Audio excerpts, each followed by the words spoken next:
Big round of applause. And to agree with what you just said, which is you in Europe actually do need to counteract American technology with your own. Because have you seen the state of the US in a while? Okay, the main character energy, let's not even go there, because that will be 1 hour of me complaining about the latest situation, which I didn't even look at Twitter today. I'm like, I just can't even. So instead, we're going to talk about something that we can all agree on, which is AI is being weird again. Okay, AI is being weird again. Who wants to see what weirdness has transpired this week? Yeah, ready for this?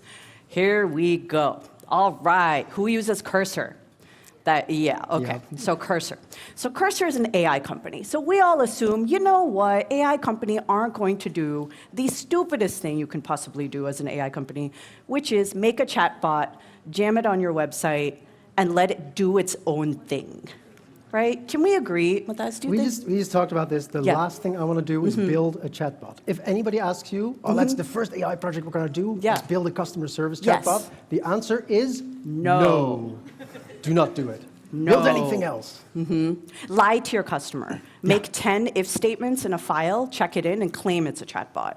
That's what I did. I did that for one of our teams at Microsoft. Sorry, Microsoft, not sorry at all. You're welcome.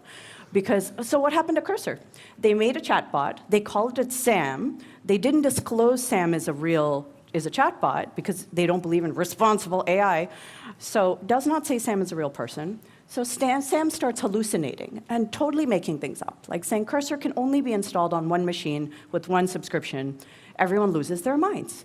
They're saying, what do you mean? That doesn't make any sense. I have a dev box, laptop, this and that. Cursor sucks, canceling subscriptions. This poor man jumps on Reddit and says, no, I don't know what you're talking about. This is not true. Obviously, it's not true. Sorry, we should have disclosed Sam is a chatbot. Yeah, and a bad one at that, because even before this, somebody asked, hey, write me code for this and that. And Cursor, the bot that writes code, said, I'm not going to write code for you. No. That's your job. You need to validate your own logic, completely undermining its own marketing campaign. So we said, dear chatbot, dear Cursor, please take this chatbot offline for your own sake. At least use Cursor to write the chatbot. Okay, vibe code a new chatbot. So that is the first situation. Second one, I want us to screenshot this. I want someone to take a picture, and I want someone to tweet or LinkedIn it right now. Because Eric Schmidt, former CEO of Google, went out there and said, in 1 year from today, there will be no more software developers. None. No. None. We will see AGI systems in the next year. The vast majority of programmers will be replaced by AI. How many of you are programmers/coders? Be ready to be replaced by AI like the Cursor chatbot. I don't know what we're going to do with our lives. I'm just going to be on stage. Jamaica is really nice this time of year, just pointing out basic facts. But I'm just saying, in a year, if this is not true, we're going to all send him mean notes, like Guy. Why? Okay? Mean notes to Eric Schmidt. All right, it goes on, don't worry. So, CEO of this company you've never heard of called Hey Boss decides, I'm not a good CEO. I'm going to replace myself with Astra, who's a AI CEO. Astra works tirelessly, is unbiased apparently, Matthijs. Very much, yep. And is going to do a much better job than me, so I've replaced myself. And I say, I thought I was a lazy manager. What I love most is that apparently what a CEO does is serve customers directly. Yes. Questionable. Manages an AI team, but also apparently tweaks products based on what users say. This is a bad CEO. Not a CEO. This is not a good CEO. But it's working. Yeah. So that's why none of us has ever heard of this company called Hey Boss. And none of us will ever hear about them again with their new AI CEO. So everything is fine, right, in the AI-verse. Things are going amazing. They're going incredibly well. And we just like to point out that because of vibe coding, we're all going to be employed for a while. Okay, who's heard of vibe coding? Hopefully all of you. Okay. So vibe coding, it's a cool concept. It's created by Andrej Karpathy, who is an actual genius, created, part of OpenAI, whatever. So he said, I love the idea of vibe coding where you don't really think that much. You kind of just vibe with coding. You dictate code and it just kind of generates and you say fix it to fix it. He actually knows what code is being generated because he wrote the thing. He knows how to fix code because he also wrote the thing. So of course everyone decides to take it real literally. Yeah, let's do only this, which Yes. means as a consultant, I will have a job for years to come fixing Years this. and years. Okay, so of course the predictable happens. Okay, let's call him Leo, okay, the main character of this story, because his name is Leo. Okay, so Leo, you sweet summer child. So Leo goes out there and says, I am a non-technical, I've never written code in my life, I don't know what you're talking about, but I'm gonna build my own SaaS company. So building your own SaaS is the new I'm in a band, right? Everyone wants to do it. It's how you're cool. If you have a SaaS company, $10 million a month SaaS company. It's the new like benchmark, right? So Leo says, use Cursor to build my own SaaS company, and now I need you all to stop complaining and I'm making money from this SaaS company. So I had to look. It's a landing page. Okay, it's a landing page. And it's just a landing page, and there's no authentication, no anything. You can just buy this SaaS product. It scrapes reviews. Okay. But in his defense, Yeah. people pay for it. People pay for He it. Okay. got somebody, maybe his mother? Yes. So someone pays for it. Now, Yeah. I want everyone to see the date, March 15th, 2025, okay? A month ago. Now, 2 days later, 17th of March. Guys, I'm under attack. Guys, I'm under attack. People keep trying to hack me. They stole the key. I'm out of token limits, authentication. From now, I'm going to stop sharing publicly on X. We're like, Leo, instead, maybe you could fix your... It's okay. It's okay. It's fine. It's fine. Everything's fine. Everything's going great. Okay, ready? Okay. 2 days later, 19th. Guys, I'm shutting down my app. I should have listened to you. I should have learned software engineering practices. I'm just going to rebuild my whole thing in, what is it called? Not Bumble? Bubble. No, I've Bubble. never heard of that. Bubble, low-code platform. Because low-code is the new vibe coding. We're like, oh no, low-code was the vibe coding 10 years ago. Why are we doing this again? Does You have everyone learned remember? nothing. Remember when low-code was going to steal devs' jobs? No. Yeah, that was I've a seen the whole power thing. rep. So in the 2000s, outsourcing was going to take away dev jobs, then was low code, now it's vibe coding. So every decade there's a new thing, and there's always a fiasco, right? Always a fiasco. But, you know, it gets dumber. You think that's the dumbest it's going to get. No, it doesn't. It gets worse. So people are hiring vibe coding front-end devs, okay? It's a real thing that's happening. This is a real job posting. And it says, we're going to pay you something that's not a dev salary, and a pro at vibe coding, you want 5 to 15 months experience with vibe coding. Yep. Okay, happened. Tools like Cursor, Bolt, Windsurf, okay? Primary creative partners. I'm like, fool, they have not been around that. Okay, it's fine, it's fine, it's fine. Everyone take deep breaths. Pro at vibe coding, okay? Comfortable, though, with modern web stacks. I'm like, so you just want a software engineer who's confident? Because that's going to cost you more than a vibe coder like you're trying to hire over Yeah. here. Yeah. So don't worry. They get worse. Are you ready? Okay. But you got the Cursor people, passwords.csv. Everything is fine. It's fine. It's fine, guys. What does that white dot mean? Yeah. What does that white dot mean? I just started with Cursor. And this guy, of course, like you, says, we're going to be in business fixing vibe I love coding. this. I love this. We love it. It just means so much money forever. So I'm so excited about the wealth we're going to accrue because this is pretty good. It's like being a Cobalt dev in the 70s. Okay, we're the new Cobalt devs, the people who know how to code. It's so exciting. I love it. We are going to be extremely rich. happy. Yeah. But you can't make this up. No. The problem is these are all This real is all real shit screenshots. that's happened. Yeah. It just happened recently. And it So keeps Jensen, so I have more beef. I have more grievances. Okay, I said I wouldn't make fun of the U.S. government. So Jensen, I like you. Okay, I like him. He's wonderful. He's a brilliant man. But have you lost your mind? He's like coding in English is now the thing. Now, let's discuss Jensen's 2 children. Okay, not to be that girl, but guess where they work? NVIDIA. Guess what they do? I'm guessing they're coders. Yes. In? Not English. No, a real programming language. C++, devs, Yep. both of them. Like Jensen, you were an Asian parent. You made them learn C++. And you want us to teach our children English? No, incorrect. Only an Asian person can make this joke. My parents also made me learn C++. I said nothing. Yeah. But I'm saying, like, look, we're a year away from AGI, and people are still paying $400,000 in the US for React devs, okay? I don't think coding in English is like a real thing. Though we're trying to make it a thing, it's not going to be a real thing. Because you code in English if you already code in a language. It's one of those. Yeah. Yeah, but starting to code from English from scratch, sure.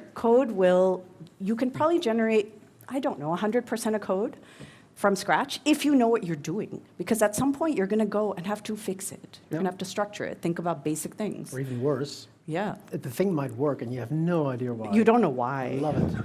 No. I love it. No. Spent my whole Easter vibe coding, and I built something I'm going to show you later. He doesn't know why it works. I know how it works, but it's He the doesn't know agents. why. Agents do stuff. Yeah. There's some good Easter eggs. Easter egg joke. There's Love some it. good Easter Yes. Okay, so here's the thing. AI is actually kind of good, though, right? It's quite ridiculous, but it's actually kind of good. Like, I've been loving watching the ChatGPT thread on Reddit because half of it's nonsense, but the other half is it solves a bunch of real medical issues. Like, this person had a weird clicking in his jaw from a boxing injury, and he started doing this exercise that no one's been able to diagnose for 5 years. So it's actually quite useful in many ways, and all of you are very professional, AI users, so you know that it can be useful. But as usual, the hype is so annoying, where when people say it solves every problem all the time, the normals of the world stop taking it seriously. And that's why it's on us to destigmatize and really have the language down to help people understand where are we really at in the industry. Yeah? Okay. So, why are people sick of hearing about AI, Matthijs? I think we try to shove it in their faces a bit too much. Put it in everything. Every chatbot becomes AI. Every code tool becomes AI. It's like the new problem that we like. We have this technology. Can I find a problem? Can I find a problem? Here, stick it to the problem and see if it sticks. I like that as a technologist. Clients usually don't. They want to see like what can we do with it. Yes. But yeah, you can add AI to pretty much everything. Yes, it's like the new as a service. Remember when everything was as a service? We decided to add the word as to everything. Just think about the state of our world. Windows as a service, Office as a service, infrastructure as a service. You can just call it that. It doesn't need to be as a service. So do we get as an agent now? And as an agent. Windows as an agent, which is why. Why. Cool. So do you want to talk about the history of AI? Because you've been in this Well, space not forever. the entire history, but we didn't start with generative AI, right? It's been around longer than you think, but it's not where we started. Before, we had something called predictive AI, which now we would call classic machine learning, which really pisses off people who have machine learning as a job because it's a very difficult job. But machine learning, the way we look at it now is just we have a data set, we label it, and then we run some training on it, and it generates a very expensive if statement tree. Love it. But that's where we came from. Labeling data sets, training, and seeing can we make predictions about the new data coming in. That's been going on for how long? 30 years? 40 years? Yeah, that's been around since the 70s, since we were around. Then generative AI caused all this chaos 3 years ago. Because now they're talking like us. Yes. The agents or the AI is talking like us. It becomes very convincing as a human. We had generative AI before, right? Generating images or text-to-speech even is generative AI. But now we see LLMs taking the stage, and they sound convincing. It is a little problematic, but also we're trying to squeeze out every little bit of functionality out of these text generators, but that's what they are, text generators. Later on, when we talk about agents, we're going to make text generators make decisions about our business and about our users, about you. Super confident about this. It's going to be fun. So we're like feeling a little bit weird about it, right? A little bit weird about it. So the other thing that I'd like to tackle right now is this thing about agents. It's called AgentCon. Let's talk about agents. We're going to have a raging debate about this in about 2 slides. But let me tell you my theory on agents, which is it's an agent if it's from the autonomous region of France. Otherwise, it's just sparkling automation, okay? Sparkling automation. Now, get used to the hand gesture, because we're all going to do it as a group. I made German people do it, therefore I'm going to make you do it, okay? Now, if the German people were willing to do it, I know y'all are going to be willing to do it. Because you can't let the German people be more fun than you. That would be weird, right? Okay, I also told them the same thing about you. Okay, so now Alex, over here, Alex, okay, Twitter bro of the day. OpenAI has introduced tasks where you create a task and then it reminds you of the task. And this is pretty much AI agents for everyone. Who thinks this is agents? Good. Who thinks this is sparkling automation? Sparkling automation. Yes. Very good, very good. So sparkling automation is automation with... That wasn't important to the just demo. Happened there. Yeah, no, I think something dropped. No, unsure. This agent demo is It's a part of an agent, I think. So sparkling automation is automation with the call to a LLM jammed in there somewhere to do something. Something a little random to liven up your automation, Okay? So what the industry definition of an agent is a language model-based entity that takes some sort of an input, digital or physical, and takes some sort of an action on behalf of the user. Right now, Microsoft's Copilots are all like Copilot-y, some of them are chatbot-y, but many of them will do agentic things in the future. They'll actually take an action. GitHub Copilot does it for you because it generates code. Word does it for you, it generates a document. But many of them just give you an answer or say, no, I won't. Yeah, Right? love it. And then Copilots, Yes. so are all Copilots agents? Can we say Technically, we want to say all copilots can be agents. All copilots can be agentic at some point. They are not right now, but at some point, they have the potential to be, unless we kill them, like Viva Goal's copilot. You're welcome. Okay. I And you promise I said would. one more thing. I'm gonna challenge you on this one. On because Viva we Goals. agreed that you would allow me to challenge you. No, we You didn't said- agree. We said we're going to fight. Yeah, okay. Well, Yeah. this is it. It's gonna happen. Yes. So you said they react to human input, Yes. but they can react to so much more, right? We can make an agent Yes. do anything based on any kind of input. Yes. Not a timed job. No, that's a cron job. But an event from a system, take that in, do stuff with it. Like Yes. more than human input. Because the first thing everybody now wants is a chatbot that is Yes. then a Copilot, which is then an agent, Yeah. and put it in customer success. Like Yes. you just said, no. Don't do that. That's the first thing everybody wants. But think of an agent as something different, something that can react to any kind of message, like the sun rising could be the thing that it triggers on. Does something clever. Not the middle column, but on No. the right side. Yes. We Okay, didn't so even fight. I like that. We'll try later. You know what? I'm going to change my slide. Look at that. Not right now in real time, but I will do it. Okay, so let's talk a little bit about what is automation versus sparkling automation versus agents, okay? So now we've gone through this a little bit, but the human in the loop part matters because with automation, once you write an automation, you can kind of let it run. We've done this for a long time. How many of you worked in IT before? You know, like install security patches on Tuesday. You don't need to like go revisit that every 5 minutes. You know it's probably going to install security patches on Tuesday, given it's done that, unless it's a leap year or something strange happens. But the risk is kind of low, the randomness is kind of low. And an example would be something like store emails of any customers who reach out into our customer database. That's it. It is just automation. We know how to do that. I know how to do that. That's like Zapier, right? Been around for a long, long time. Now, second one, sparkling automation. This is where you jam an LLM in the mix somewhere, Yeah. and things might get weird. It will get weird. Yes. That's the fun thing about this job. Yes. Like, it will get weird. It will get weird. So the risk goes higher. The risk goes higher, and then what do you think about the human in the loop? I think it's necessary, but I don't think we're doing it. Yeah. Or doing it right, for that matter. So Yeah. I feel like there has to be a human in the loop element to validate when your LLM is doing something weird, because it's going to, on occasion. But one of the examples would be store emails of any customers who reach out in the customer database. Okay, cool, that's just automation. And then draft an email to the high-profile ones. So each email is going to be slightly different, just based on the customer who reached out. But the human element is do not send them. Normal people right now would immediately send them, Yeah. and then their customers would get insane emails. We're like, why are you telling me about cheesecake floats? And Why are doing you could do this with an agent, right? You could Yeah. make an agent that does this. But the Yes. problem with this is this is the instruction you're going to give that agent. Yep. This is completely deterministic. Yep. And the golden rule, and we'll try to repeat that at least 5 times, count with me, is if you can do something in a deterministic fashion, Yeah. Do it. Do it. If you can avoid an LLM, avoid it. It's expensive and unpredictable, like us. Sorry, but it's true, right? Humans are expensive and unpredictable, mostly me and Matthijs, but you too.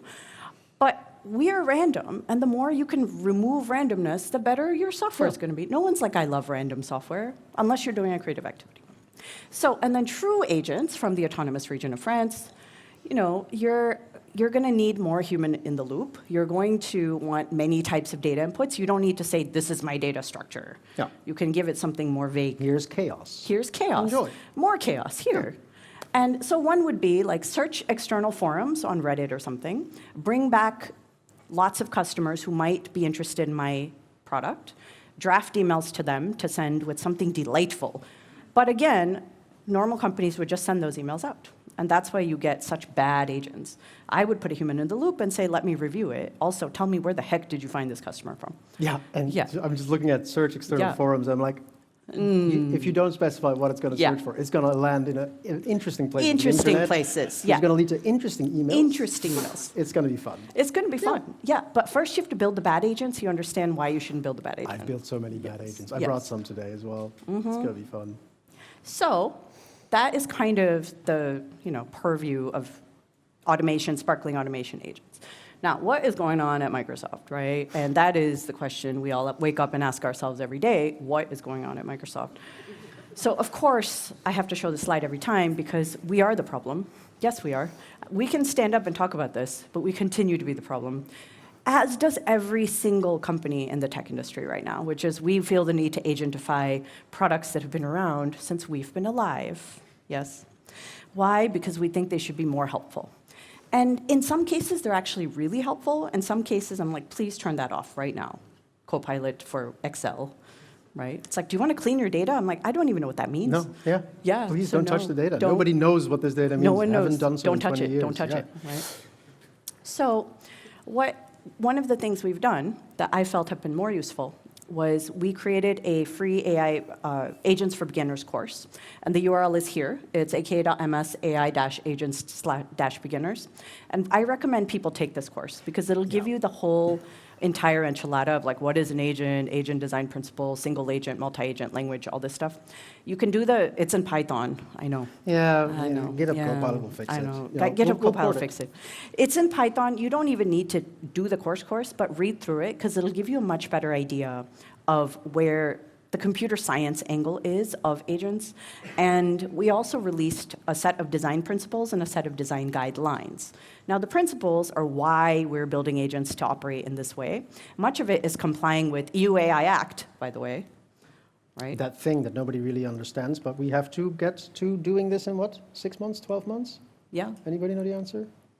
I thought it was this February. Oh, Like 2 months ago. I will negative make some phone calls after this Yeah, session. I thought but it was this would be great. February. But Yeah. at some point, EU AI Act will be a thing, and it will affect lots and lots and lots of Yeah. us. If you haven't, Yeah. go to that course because I only knew of its existence today. Yeah. And it would have saved me so much time this weekend. Yeah. So go there. There's a lot of good info there, also about ethical and Yeah. practical use of AI. AI-agents-beginners. I will tweet it after or LinkedIn it, whatever, linking. Yeah. Okay, so the design guidelines. When you're designing an agent or we're designing an agent, the 3 principles we follow, these follow the EU AI Act. The first one is, of course, transparency. Let the user know the thing is AI, unlike Cursor. Because that way you get to say, might be issues. You'll see in all of Microsoft's Copilots, it says AI might result wrong things because this is AI. The problem with that, though, because here's my gripe with Yes. Copilot and so GitHub, Microsoft, and all the Yeah. other tools out there. They will say, this is AI, check your work, Yes. or something like that. And Yeah. you will not find that message until you look for it. Yes. Because I had to look for it when I did a presentation about automation bias, like why we all get fooled by AI. So research says, what you need is big red letters. We are 10% likely to be wrong, and then people will check. So we're doing the least. I'm not saying Microsoft Yeah. is doing the least. We're following the rules, but there's so much more that we need to be doing. So this is a start. See this as a good beginning. And then as we fuck up more with Cursor, etc., Yes. maybe we'll start actually putting metrics there because Yeah. it gets it wrong. It does. So and often. right now, I don't think we know what our tolerance for error is Yeah. yet. Yeah. We don't know yet. We don't know what's okay, what's squishy, and what's like absolutely not. It depends on the field also. Yeah. Whereas if I ask my clients, they'll say Yeah. it's 0. 0. Then you tell them how much that will cost. Somebody's like, yeah, but But maybe 70%. maybe, yeah. We're like, what about your intern who has 60% error rate? They're like, hey, so it's true. The second one is control, which is make sure the person can delete, add, change system prompt, et cetera, of the agent, so then they have some control over it. And the third one is, of course, make the agent look like a real piece of software. Make sure paperclips are the upload. Save is the save button. We don't need to create a whole new design language for AI and agents because why? Why? That would be like us, but Yeah, we shouldn't. yeah, we could. I Yeah. think I've done that in the demo. I'm sure. Okay, so with Microsoft, there are 4 things, agent-y activities you can do. One is you can adopt agents out of the box. Second one, you can extend agents with plugins, connectors, or MCP servers, apparently. Yes. Third one is, of course, build your own agents. And the fourth one, you can spy on our research projects. I find the research projects fascinating because there's some weird stuff out there, and it's very interesting what is possible, but maybe we're not ready for as a society. Where do we find this? Is this Foundry Labs? Foundry Labs, but also if you look at Microsoft Research, they have tons of papers, and you'd be like, oh, that's strange. Yeah. Well, you're going to go install them right now. No, I'm not touching this laptop until not yet. you look away. So this is an ongoing, outdated list of stuff that you can do. In a matter of 4 weeks, everything will get a rename. Yes. Yes, it will. So pretty much, I don't know what the names will be in 4 weeks. But you get the idea. There's something for everyone. For all of you devs, you're probably going to live in the high-code build agents category, Azure AI Agent Service. Hopefully, we'll still be called that. But for low-medium code people, Copilot Studio, of course, but there's no-code tools, low-code tools, adopt, extend, build. There's an activity for everyone to do that is agentic. So the big thing about agents is learn what they are and what they do and what they don't do. Because so many people actually don't even know what they do before they decide they're going to build one. So I recommend people start in the upper corner and kind of make their way around like a snake game and end up here at the end. Does that make sense? It does. I was just wondering, how many people do use the M365 Copilots right now? There's like 100 out there, and there's 3 people using them. There's so many. Yes, There's like start there, so you're on the yeah. right path. Start there. You also build your own agent, so you start Yeah, somewhere. like start somewhere. I find it hard to start with this because I find it so limited. Because I live in that high code You world, live here. so I want to go take it apart. Yes. So I start there, bottom right, make all the mistakes there, and then think I probably should have gone there. Copilot Studio, I will say, I was very skeptical like a year ago. Then 4 weeks ago, I opened it up again. I was like, whole new product. You can do lots of things. Really good. You can really, really push that to its limits. And then if you have to go beyond the limits, do the high code thing anyway from Copilot Studio. That's where the money is. Yeah. Yeah. I think so too. I think when you're building something conversational, start with Copilot Studio, because you don't need to go build a conversational Azure AI service, because you have to build a UX by yourself, which I hate doing. So there's something for everyone to do in the agentic world of Microsoft. And of course, the adoptee ones are some of these that if you have a Microsoft 365 Copilot license, you get a bunch of this stuff for free, which is like the planning one and the employee one. HR people and finance people and legal people really like these. They find them very useful. I don't do that kind of work, so the one I find very useful is project management, because I'm very bad at it. But I find that agent to be extremely useful for managing large-scale projects that involve lots and lots of people. And then the second one, who use agent mode? Yeah, okay, it's really cool. It is really, really cool. I know it's like kind of a demo thing, but it's really fun. It is really good. Yeah. It's good.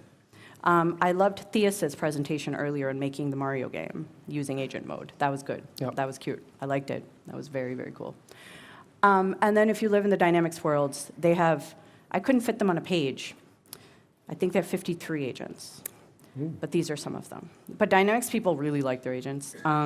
There are so many, and they do a lot of automation behind the scenes. Tons of it, because so much of Dynamics is moving data from there to here and making it in this format and sending it to some people. And then if this doesn't work, you could still use Copilot Studio, connect to underlying Dataverse, and just get whatever out that you need. Yep. I like that. So when you're working with customers or your company, start with the thing you can adopt. When it doesn't work, then go to extend, then go to build. Because if you go to build right away, you're going to wind up doing a bunch of work that has been done for you, as I have messed that up myself.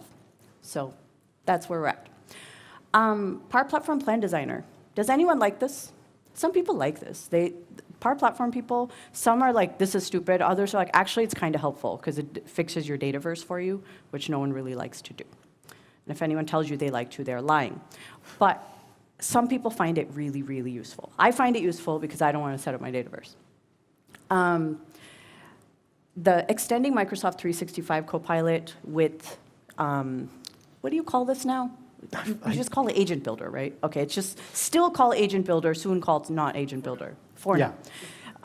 This is actually a thing where a lot of people are discovering building your own agent through Microsoft 365 Copilot, which is pretty cool, to see your normal finance person say, you know what, I can solve my own problems and not have to call Matthijs for every and then single they still topic. call. And they still call Matthijs. After they've created the impossible for loop in an agent. Yeah. Tokens then they call burning, him. GPUs on fire. I love and it. say, fix it. Yeah. Yeah. And then, of course, you can start with Copilot Studio. They're not called these anymore, right? No. They're called something else now. So it's not plugins, connections, actions, triggers. They're called knowledge and actions and MCPs and something. I don't know. Yeah. Whatever. The latest version of whatever these are called. But the main thing is, when do you use Copilot Studio versus Foundry? Yeah. Yeah. Use Foundry if you're cool, if you like code. This is Yeah. the place to be. Yeah. But I am leaning towards Copilot Studio as a place to begin. Yes. It's nice, but for me, it's always going to be Foundry. Also, because if you go to Foundry, ai.azure.com, just do that as soon as this is over, you can play with all the models, you can generate images, do text-to-speech, speech-to-text, everything will Yeah. eventually be there. Yes. With a lot of announcements coming in Build A lot. that we will not talk about. Yes, Yeah. there will be a lot of announcements at Build of lots of things showing up in Foundry, Yeah. ai.azure.com, that you're going to see 16 times during this. Name changes. Yes, So- it will maybe no longer be called Foundry. I know. We'll find out. Oh my gosh. So, like what you're saying, it's got all your traditional AI services, Matthijs. You've been Yep. playing in this space for a long time. Yeah, they're also there. Everything that you also saw under the cognitive services will be there. And all the studio experiences will just be folded into Azure AI Foundry, which is why a lot of it crashes all the time. But you can find all of these there soon, if not already. I think Yeah, I think a bunch of almost them are all the in cognitive there. services are in there. And then all of the responsible AI tooling, which we talked about. Is there. Yeah, I have not played around with that too much. Like the Donna, content because- moderation and this yeah. and that. I like the content filters because you can say how much hateful speech do I want in my Yeah. model. Turns out Yeah. game companies different than government. You might think that's never going to happen, but yeah, if It you want will. to have your NPC be particularly rude, you're going to have to set that filter pretty low Yeah. or high. But that was a real thing that we worked on. Game Yeah. companies like, why is this being moderated? We're like, oh, we're so used to enterprise, never mind. Yeah. So that was interesting. So the agent definition, of course, there's many agent definitions. It's semi-autonomous software that can be given a goal and work to achieve that goal, okay? Which is also a definition. Sure, we can do with it. I think the semi-autonomous is in there to make us feel safe I think so. because it could just be autonomous. It could be, but then if we do that, then we're going to have all sorts of cursor situations. Yes. Yeah. So an agent needs to do, I think, one of three things. One is reason over some sort of provided business processes, retrieve context, and then perform an action for the end user. Now, what do you think of that? I think this is true, but I don't see this as a three-step plan. It could do 10 of this and then do some of the other. It could retrieve more information and adjust its goal. It could be a lot more than just a three-step plan. Don't take this as the waterfall End all, model, be all. do with that. Because if you would always do this in this order, that's deterministic, and Yep. we do not use agents, Nope. not even Use sparkling automation, Just normal automation. just coding. Yeah. Just if statements at that point. So the Foundry has the Azure AI Agent Service, as it's called right now. So you make Azure Preview. AI Agent Just Service service. agents. Yes, you make Azure AI Agent Service agents. Ah, so, yeah. Yes. It's fine. Yes, okay, this is fine. But ai.azure.com is where you find the thing. It is available in this region, we checked. Yeah. And it's got a lot of stuff, okay? And the build on this is wicked. So imagine we're walking through a sales agent. You're going to do these steps. We're going to create an agent, make a thread, which for conversation, you're going to run the agent and run status. But you're going to choose a model, connect to some data, hopefully, and there's a whole posse of tools Yeah. that you can hook up to. And the cool thing is, this you could do in a user interface in Foundry. So even if you're just thinking, I want to do the code, but I just want to try it out first, ai.azure.com, click on the new agent, give it instructions and tools, and just type to it as if it was ChatGPT. And it's going to do all of the clever stuff, no code required. Yeah. And then 2-3 lines of code, and you've got it in your code base. So it's kind of useful in that way to actually try this out to see if it's going to solve your problem or not. But I found it to be way better than I thought in my head, and Yeah. way easier. Same. Yeah. The funny thing is when this was still called something else, Yes. Azure OpenAI Assistants, I'm thinking, Yeah. I was like, I don't know if this is powerful enough, it's just an assistant. They renamed it, and for some reason I was like, okay, it's agent time, let's go. We're going to build agents using this. And now I've got 5 of them running, and I'm really happy with them. Did you fall for marketing? I did. So Okay. it worked, and in Yeah, it 4 worked. weeks, I might be off this, because they will rename it to, To not Foundry? not to Foundry. not agents? Yeah, I don't know. It's going to be Azure AI weird. Matthijs service? I would use that. Then he's like, I would use this. Yeah, I would use This is that. pretty good. Yeah. All right, so we've got to prove it. Oh, no. Yeah, we can do that. Okay. So we're going to... Wait, do you want to explain? We're going to do a demo. Okay. Do you want And to demo it's- first or show them what you're going to do first? Well, so we'll do a demo of what Okay. I'm going to do. Okay. Because by the time it's booted up, I'll have done a lot of talking. So I'm just going to start this up. What is going to happen? You're going to see a lot of text appear on screen. That's not really a useful thing in a session, but once this starts, it's going to be really amazing. So we're going to show it, talk about it, and then we'll go into the details. But basically what I did, because I thought this was AgentCon, not AgentCon, I built 5. Donna asked for 1. It's fine. So what you're seeing here is just some initialization going on. I'm creating agents. You don't see it here, but you will see it here. Eventually, oh, MCP spoiler, the agents were already created. This is because I over-engineered this project by a lot. But I was recently in a bar, which I really loved because they had Dungeons & Dragons spells as beer names. And I thought, for fictional restaurant that I own, what about if I could just say, like, let's create a lasagna, I'm out of ideas, based on the Dungeons & Dragons spell ice knife. Well, the first thing I came up with, I don't know. What's going to happen here is stuff, well, agents are thinking. So right now the first agent is getting to work on actually creating the recipe. So the chef agent is now thinking, oh, I will look through my little recipe book of existing recipes and it's going to make something happen. Now, we don't know if it's going to happen, but of course we set up some kind of tracing so we can actually see, yeah, it's doing stuff. And maybe with a little luck, that'll come later. But by now we should have the first message here. There we go. So the chef says, ooh, create a new Dungeons & Dragons spell, Ice Knife Lasagna. Ice Knife Lasagna with enchanted meat sauce. Okay, we're going to collapse that. Don't want to know what that is. We have it reviewed by a very well-known Gordon food Ramsay. critic. You Yeah, like that? there we That's go. cute. That's So- cute. Yeah. And the funny thing is, if you tell an LLM to be like Gordon, they will be. This agent will not stop critiquing. It's impossible to please this agent. There's a manager involved. We're going to talk about that later, who just says, oh, go, continue. The chef takes in the criticism, thanks Gordon for the feedback, let's be safe. Doing more. No more enchanted meat sauce, thank you. We're going back to Gordon, and eventually the manager says, this is good. Human in the loop time. Right? Now we have a choice to make. Do we like this? So it's with the addition of lemon zest. Yes. Love that. Lemon zest in ricotta. Did not expect that. Okay. Lasagna sheets is good to have. It's ice knifey. Okay, I like it. So what I'm going to do, click. Love it. I love it. Love and it. what's going to happen next is 2 new agents get started. So this is 3 out of 5. 2 new ones will now get a turn. Oh.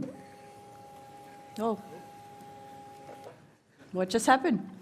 So what just happened, this was part of it, don't worry, is 2 things happened. We have what you see here, the shopping list. There we go, shopping list for refined ice knife lasagna, just to make sure. Just to prove, that's a magic trick. It's a shopping list, and it doesn't just say, never going to give you up.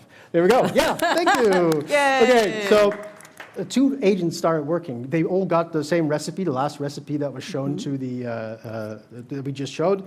One decides, I'm going to make a shopping list because I have a tool that tells me I know how to print. It doesn't know where it's printing, No. but it's here. Cute baby printer. The other one is a menu writer, so only knows 2 things. And we're going to show the menu? I don't know. We're going to show the menu. Yeah, show the menu. So we had an original menu, but let me show the updated one. Get all of this out of the way. So somewhere here, yeah, there we go. It's there. I love this agent in particular because I never told it how to make a menu. I just told it, you can get it, you can write it, figure it out. And it did it. So we're going to talk a little bit about what we have here. So one thing is we have agents, which means we have chat history, right?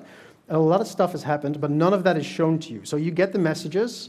Azure Agent AI Service agent will give you all the messages asynchronously, but if you really want to know what happened, you have to sort of debug it. So we can go into a helpful tool that I made that debugs a single thread, a single piece of chat history. And here you can see that in order to do something like this, it said, oh, well, first, this is the agent deciding what to do. It says, let me first do a tool call, a little file search through its little recipe book. And it finds some cheesecake, finds lasagna, finds curry, finds chili, and based on that, it's going to make a recipe. Hope it's clever enough not to base it on the cheesecake, but then again, why not? And then it starts creating messages, and those we saw. So you can always see the thing that the agent is doing after it's done it, or while it's doing it, but that's more difficult, so it didn't bother. Cool thing is that if you want to know how long or what is involved in creating all of this stuff, because that was not that many messages, but it's a lot of calls to a backend, right? So these are all the calls going into the Azure Agent AI Service Agent API, which will then, yeah, I know, which will then send them over to the Azure Machine Learning workspace where the agent is actually hosted. This is cool, but what is actually going on? So, agents. I made a few, right? So we have the chef, we have Gordon Ram's AI, we have the manager, the menu writer, and the shopping list creator. Now, the funny thing is, we talked about what an agent is, right? Semi-autonomous, can do stuff, blah, it has to chase a goal. Great. For me, an agent is three things, and one of them is even optional. So all of them have a model, right? GPT-4o Mini for most, because there's a lot of creative writing going on, but the manager, I can do that with GPT-3.5 Turbo, which I don't know what does that say about managers. Let's not go there. The chef has instructions. All of them have instructions. These instructions for this demo, none were longer than 5 lines. They don't need a lot to go on. If you're going to do this in production, please do more and test those prompts and try to break them, try to jailbreak them, especially if you are making that customer poison anyone, for service. example. Yeah. Yeah. Did not consider poisoning. Right. Responsible. Responsibility. No, it'll be fine. All of them, except for 2, also Does have Gordon tools. literally just run off of vibes? Yeah. Like I said, it turns out There's that no if you tool, want to, it's just vibes. it's just personality. That's like us. Yeah. Yeah. Yeah, we just rely on vibes. I don't know if that was a compliment. Yeah, just go with it. Sure, Yeah. I'll Would work Gordon with it. disagree? Like, no. Yeah, He would with be everything. Like, thank you. So this, okay, we're going to go off track because that's how my brain works. Right. If you want to get started with Azure AI Agent Service and do something like this, if you want to learn the most, make an agent that is a consultant. As instructions say, whatever the other person says, disagree and offer a new opinion. Then clone that one 5 times. Put them together in a room, and you're learning a lot. Don't do this with your credit card, but you're going to learn a lot. That's how you then come up with this kind of stuff. So my thing is building silly tools and then making it your problem, in case you haven't noticed. File search, that's how I would use the recipe book. Personality, that's just instructions. This thing, this menu writer, has maybe 2-3 lines of instructions. It knows to output its markdown, but all I've said is, here's 2 functions. Figure it out. Now, this one is a little bit sparkling automation, because I could have said, get the menu, execute a prompt, save it. Yeah. This is cooler. But definitely sparkling automation. And the last one, I only gave it one function, which is print. Just go, here's a function to print, which maybe if in the Azure data centers could print something if there was one. I would love that. That would be amazing. That would be pretty cool. Yeah. There's some poor Azure data center in Finland being like, what is this? What is all these Why shopping are you lists? sending this to me? Yeah. So if you have this many agents, you have to do something called orchestration. You have to make sure that they run in a specific order. So the first thing I thought is like I could do the chef and then have Gordon, beautiful image, Gordon say something about that, and then the human it's the human's turn, and then I send it to these other 2. But that's kind of boring, right? I wanted to do that collaboration. So I thought, let's make this happen. Let's have the manager involved. And I found myself building a while loop. There's nothing wrong with a while loop, right? You're building something cool, you're making something run in sequence or repeat itself, but that's not even sparkling automation. And you're you're making something that's already been solved. Orchestration, there are so many options. Don't make it yourself. Instead, what should we use? Agent Framework. We're going to talk about Agent Framework and Process Framework for a little bit. These are not your only options, but Agent Framework is basically a given, and Process Framework is so heavily in preview that I did not get it to work, but I am very excited about it, and we will talk about it. It might get renamed before you get it to work. That's true, which is cool, because then I couldn't get it to work because of the name, and we'll call it pipelines, and it'll be fine. Agent Framework in Semantic Kernel. So Semantic Kernel is great for a lot of things, abstracting away stuff, orchestrating stuff. If you have any type of agent, whether that's an AWS Bedrock agent, Azure AI agent, chat completion agent, or OpenAI assistant, Semantic Kernel doesn't care. Semantic Kernel just says, there's agent. Because Donna said there's not one agent to rule them all, but according to Semantic Kernel, this is fine. We have one agent to rule them all. I just want to quickly show you what that means. So I will go into the code, and we're doing great with time. They should have given us an hour and a half, really. Basically, these agents, and I'm fighting the resolution here a little bit, so excuse me, but we're going to go into the... So, agent. This is an agent. Name, description, instructions. That's it. Yep. Put the tool somewhere else. This I based off Prompty. If you like that tool, I hope this will eventually... I love Prompty. I hope that will become the agent spec. Really want that to happen. This is it. This is all that agent is. And what I can do now is if I have a bunch of those, we don't have to write that while loop. Really fighting this resolution. Come on. No. No, live demo is fun. All you have to do is I get these agents and say, put them in a group chat. Group chat is exactly what you think it is, except without the toxic uncle. So it's just put the agents in there, have them fight it out. All you have to decide is, how do you decide whose turn it is? So in this case, I just let them go in sequence because I do want chef, review, manager. You could also let an LLM decide. So based on the history, whose turn is it? Who's going to talk next?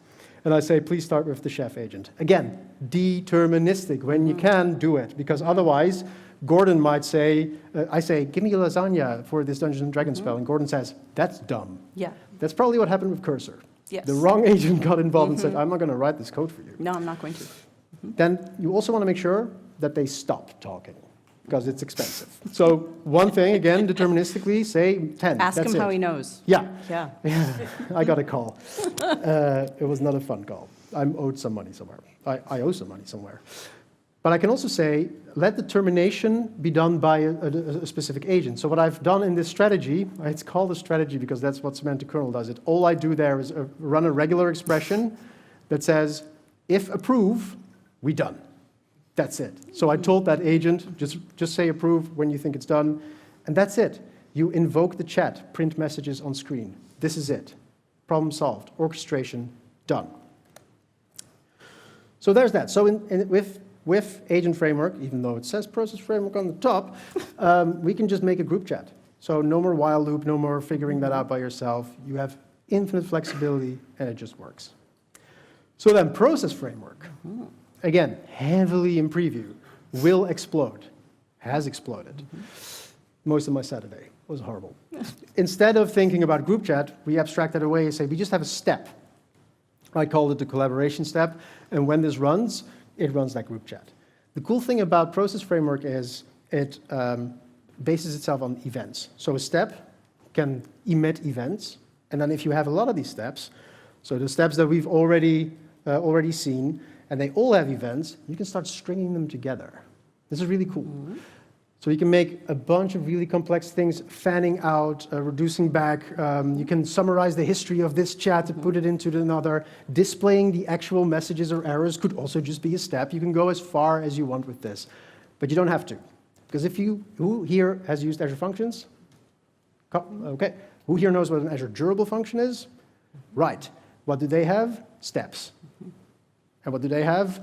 Being able to say, when this happens, go there, go there, go there. So you have options. But if you don't like to use Azure Durable Functions, Process Framework is hot, new, sexy. Try this. It's really nice.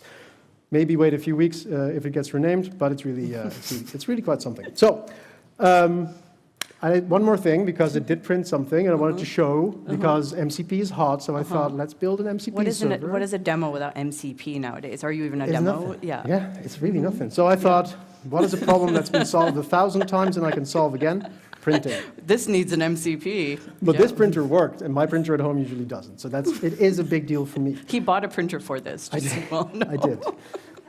Well, I will start a company because it's a label printer. I'll use it for that. Everybody needs a side hustle. So what are we going to do? I wanted to show print how things for a living. simple this is, right? So what we have here, one of my resources is actually a print server. Ooh, and what does that do? I built the most code. If I can find my code, it's so tiny. There we go.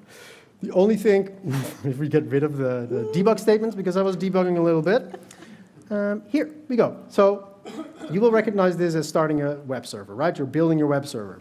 All you have to do, this. add MCP server. It's the MCP package, not even in preview. You can say use HTTP transport or just run it locally and connect to it straight to the output stream and the input stream. Done. You say with tools from assembly. What does that mean? I don't have to do anything. I could just write a print tool. I could just say, here's my tool. This is of a specific type. We then say, I can print. This looks very much like what you would do for a semantic kernel function if you've built one. And then the only thing to execute this, there we go. We say we accept some text, printer.print. And behind here, I wrote very, very ugly code, with which I mean I stole it from Microsoft Learn. Let's not talk about that. But this prints. The cool thing about MCP is that semantic kernel can deal with it. But an even cooler thing is that I can use other MCP clients. So this is the MCP inspector, or a MCP inspector. So I can say, reconnect that to my server, list the tools, send text to a printer. If I type something here and hit enter, it's just going to print something. I know it's underwhelming in a way, but at the same time, it's like, this is beautiful. But a little less sparkling automation, a little more action, please. Let's go. I'm going to hook it up to VS Code. So in the VS Code settings, you can say, please also use this MCP server, which means that next to all of this very clever stuff that GitHub can do with Azure, I can also print. So Azure spent all their money on all of that. I spend it on a baby printer. So what I can do now is I can say, let's make a haiku and print it out. And then we'll continue. Okay, so I'm going to copy and paste. So I'm going to say in agent mode, which we're doing right here. Here we go. Right? Agent I'm mode. saying, here's a description of vibe coding. Now please write me a haiku about it and print it out on my printer, because sometimes it gets clever and it's like echoing it back to you. In the Azure data center in Finland. Yeah. Let's go. That would be cool. Yeah. Huh? It says, I'm pretty sure I could just say always do this if you want. Yeah, that's a great idea. Always allow. Did you just say always allow? Let me teach Matthijs about admin settings real quick. Yeah. Code flows from the mind, guided by AI's design. Dreams take shape in lines. Wow. There. Woo! Big round of applause. Has anybody seen a more impressive MCP demo? Didn't think so. Last session of the day, I think it's done by Geert. He will show you something that's more like, also a very bad idea. What are we doing? Are we making it useful for companies? So that is what is possible, right? Do people have a better idea of automation versus sparkling automation versus autonomous agents now? Does this make slightly more sense? Yes. Okay, cool. So what does this mean for companies? First one, please take a picture of this, because I want you to gauge with the companies you work at where they're at on the scale. If people are at level 1, do not introduce autonomous agents to them. And do not let them jam a chatbot onto their website, no matter what level they're at. Because what's been very interesting was, over the last 3 years, we've watched people go from level 1 to now level 5. And that is the fastest I've seen any companies adopt a thing in my entire career, in my life. Trying to get people to do TFA took 25 years. But people are like, I don't know what's going to happen, but I'm all in. I don't know what that means. Yeah. Let me put a chatbot on my website. No. Oh, no. Right? There we go. But ask people this question, gauge where they're at before you start introducing concepts to them. I assume everyone in this room's a 5, because why would you be here at AgentCon evening after holidays? So when Toby, the CEO of Shopify, sent this mail saying we're an AI-first company, it caused chaos, because people are like, what does this mean? We're like, nothing. It doesn't mean anything. Learning AI is now mandatory. You're a tech company, Shopify. Of course it's mandatory. We're going to hire people who are AI fluency. Obviously. Second one, AI should be a part of your prototyping. That makes sense. Third one, before asking for headcount, explain how AI can help you. This makes sense. But people freaked. They're like, what does this mean? What does this mean? What does this mean? Because people are like, oh, we're expected to treat AI as a thing now, like a real thing that we're all investing in. We're all spending a lot of money. And I think things got really real for companies all over the world, because now they're realizing power users, this is a LinkedIn study, a Microsoft LinkedIn study on AI power users. I would look that up. They're people who are reshaping their jobs with AI. And Toby's saying, hey, everyone at the company, become an AI power user for your specific area. And these are the folks actually kind of crushing life right now, because they think this is fun. They're not the ones afraid of losing their jobs. And things for businesses to do, and if you work with businesses, I really do recommend AI adoption has to be top-down. The C-suite have to have metrics around it, and when they have demo days on things you're adopting and doing, C-suite have to go first. All of this, like, oh, have demo days, minions, but C-suite never show what they're doing with AI, that's not cool, because people are hiding their AI usage because they think it makes them seem less, I don't know, intelligent, reliable, and they think they're going to get replaced. But when your CFO opens with like a really cool Copilot demo, you're like, oh, I guess this is part of my job now, right? People need to pull a Toby and say, this is actually part of your job. And they absolutely have to reward for best AI usage. The people have to make it a rewardable, good-seeing activity rather than something people do on the side and on weekends. And then, as people are building, you need to do old school fusion teams, which is have your machine learning people, your low-code people, your high-code people, your business people come together to build things, rather than some nerd in isolation trying to build a finance chatbot by themselves. Did you just point at me when you said that? Yes. Yeah, okay, no, cool, no, Nerd it's fine. in the Like, I corner, wear that as a badge but of honor. building a finance chatbot. But you need these people to also Yeah. tell you, machine learning has already solved this 10 times. Please let me do that job. Let me do it for you. Yeah. You don't need to do this. Yeah. I say as somebody who got tasked to build an accessibility chatbot, not understanding laws. So that was a disaster because I needed people who actually understood laws to help me. But report on progress in demo days and toss whatever you built to the adopt crew for them to use and report on. This has to be part of business now. It can't just be someone's side project. So I'd like to introduce ButterCon as a concept, okay? American Butter Institute had a conference called ButterCon. Yes, they did. And they shared all of the ways they used AI to predict churning rates and temperature and weather. This is their diagram. I stole it. Smart sensors and blockchain. And I'm like, ButterCon in the US? It's in like Iowa. It was a real thing that happened. And then this guy, though, put VR headsets on his cows because it helps them create better milk for ButterCon. So companies are using AI in some strange and beautiful and weird ways, and I kind of love that. Yeah. Because, the big thing for companies is make a wish list, like is it operations, marketing, sales, finance, what is it? Then create some grounding principles, right? Some of the ones we have are AI doesn't touch the customer, looking at cursor, anonymize customer info when using AI, and then, of course, be transparent when you're using it. So once companies have their grounding principles, then you can say, like, cool, which areas are important to go after? Because AI shouldn't go tackle some nonsense issue that no one cares about the ROI of. And then say, is it good for Gen AI? Is this good for a fun, creative activity where determinism is not necessarily mandatory? And do you actually have data? Because if you don't have any data and you want to use data, you got to go get the data first, which is apparently news to lots of people. But I encourage everyone to write a workflow. For your operations person, sit down. What does operations look like? Research, design, test. Research, design, test. Write it down. Say, where can I use AI? Right? And when you have when you've got all of the steps potentially done by AI, you got an agent. There you go. That's when you got Automated. an agent. Yep. Yeah. How do you know when you have an agent? When all the steps can be done by AI with minimal human interaction in the loop. So 3 low-risk agents that I think people should build instead of a chatbot on your website. One is use forums, Reddit, something specific, a specific Reddit forum, to find new specific one, customers, please. track in a separate leads database, not your main customer one.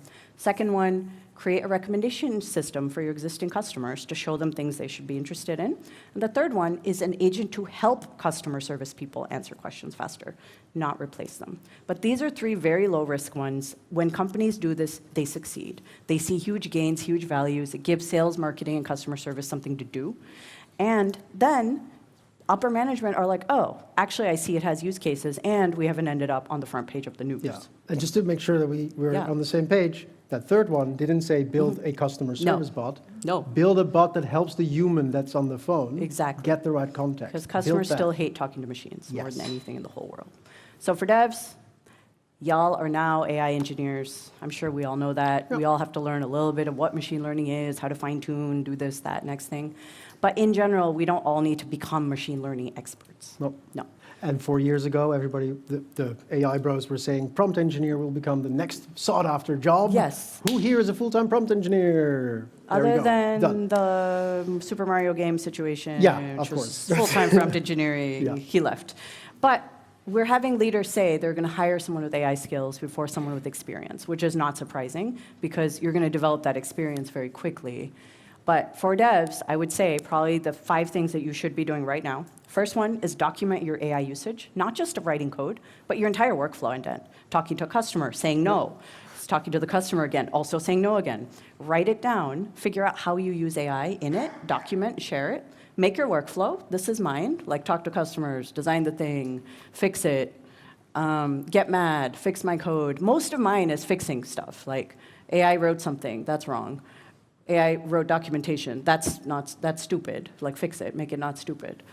Maintain the code, me, right? It's a lot of going in and fixing what went wrong. But once you do that, this is about to become a huge fire drill for every company. How do we show up in AI results? And no one's actually talking about it, so all of us need to do the experiments now. I'm spending a lot of time on figuring out how do you do AI results optimization, right? I'm calling it LLMRO. Yeah, because you're talking not SEO, but Yeah. things that an LLM would make up. Yes, You want to be like every second word is Dona. Yeah, every second word. It's like, hey, who's the best company for blah, blah. How do you do it? But you have to do everything you would do for SEO, but you have to like game the system a little bit, figure out where are LLMs trained on. You have to show up there, writing like original content, being in Reddit threads and Wikipedia and all of these things. But it's coming. This is going to be all of this year because companies are already reaching out saying, how do we show up in results? I'm like, which results? And trying to get a repro of results is hard. It's very, very hard. Robotics is going to have a major movement now. Everyone's buying up robotics patents. It's home robots, think Roombas, but doing more things, et cetera. Which means we're all going to have to learn a lot about cybersecurity. This is where I'm spending all my time. All of my time is spent on cybersecurity now because as we've learned with the advent of MCP. I know, like I'm confused that this thing has not been running because I'm on this Wi-Fi and so are you. So learn more about this. Yeah. Print something. Print we have something. like 5 more minutes. Print something, right? Cybersecurity. And the last one is trying to safely pull in data. Thoughts, also prayers. Yes. Yes, safely. So you see my AI image generation? It's going amazing, right? Everyone clap it. Like, is that a hint to the new naming scheme of Azure AI Foundry? It's pretty much how it's generated with this. But we got to get down with MCP, right? We got to get down with MCP, A to A, whatever tomorrow's thingamabob is. But there's going to be a million protocols for how to bring in external data into our tooling. So the more we can get our heads around the basic fundamental principles of computer science, the more this will all make sense. Yeah. Okay, there's always homework, right? So what do you think? AI.azure.com. Just right after this session. Yeah, 15 minutes before the next one. Yeah. A little less. Or maybe you have 2 minutes. Yeah, exactly, because we're on stage, both of us, so this was bound to happen. No, this was going to happen. But go there. Also, the picture you took earlier of that AI for beginners, it's not just for beginners. There's so much good stuff. It's for everyone. Yeah. Build a thing. Build a thing. Build the consultant bot. Build something silly. Build something. Silly Don't build things. a chatbot for your website, though. Build something else. Please Build don't. literally anything else. Yeah. And then there are 2 communities and a whole bunch of resources. So take a picture of the slide.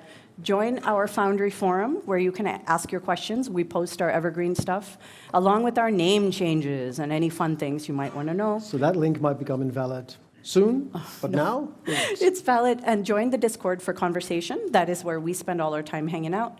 And our resources are right now, we're going to make our own AgentCon resource shortly once we gather up all the content from this. But you can find presentations like this on aka.ms AI Tours repos, where you'll see all of these things that we present on AI Tour. So everyone, thank you so much for being here. Thank you again to Global AI. And thank you, Matthijs, for being a fantastic partner in crime. Thanks, everyone.